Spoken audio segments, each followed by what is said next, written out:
First লাইফে প্রথম জীবনে উনি অনেক ভুল পথে চলতেন, গোড়ার পথে চলতেন।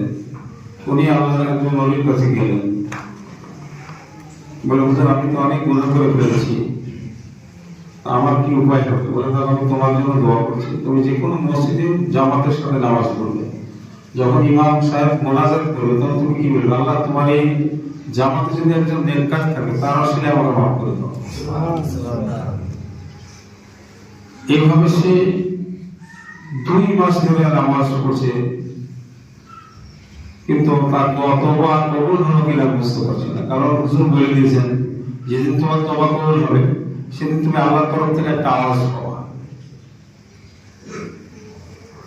উনি সমরকন্দের এক মসজিদের ভিতরে জুমার নামাজ পড়ছেন, যখন ইমাম সাহেব হাত উঠিয়েছেন তখন জানলা আজ তো পবিত্র জুমার দিন, মুসলমানদের ভিতরে গরিবদের হজ হচ্ছে জুমা, আল্লাহ তোমার যদি একটা নেককার বান্দা থাকে, আসলে আমি ইব্রাহিম খলিল বহুত বড় গুনাহগার, আল্লাহ কত পাপ আমি করেছি, আমার কাঁধের ফেরেশতারা হয়তো পাপ দেখতে গিয়ে হয়রান হয়েছে, তুমি আল্লাহকে মাফ করে দাও। ও সময় আওয়াজ হচ্ছে ইব্রাহিম খলিল তোমার আমি ক্ষমা করলাম এবং তোমার নামটা আমার ওলিদের দপ্তরে লিখে দিলাম। জুমার মসজিদে শুধু এটা না, আমি তো এরকম ভাবে বলি যে আমি নাম করে ভাগ করে আল্লাহ আমার ভাগ করো, আল্লাহ আমার ভালোবাসা দূর করো, আমার দুঃখ কষ্ট দূর করো, আমার ইহকাল পরকাল শান্তি দাও, মনে নামি নামি করে তাহলে ভাবে বলতে হবে। তাহলে দেখবেন কোনো না কোনো আমার একটা বান্দা থাকে যারা আসলে আপনার দম করে মানুষের বুঝে করো। দুনিয়া এমন একটা জায়গা, এখানে আমরা শুধু ঘোরাফেরা করছি।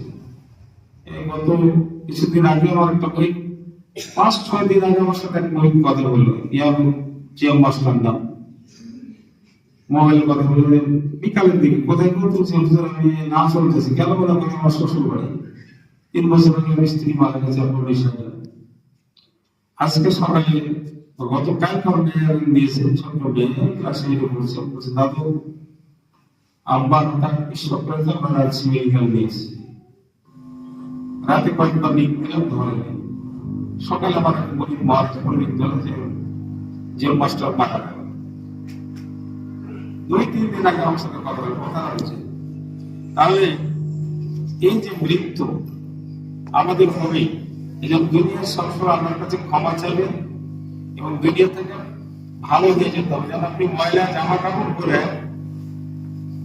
কোনো আত্মীয়ের বাড়ি যেতে পারবেন না, কোনো বিয়ের সাথীতে যেতে পারবেন না ময়লা কাপড় পরে।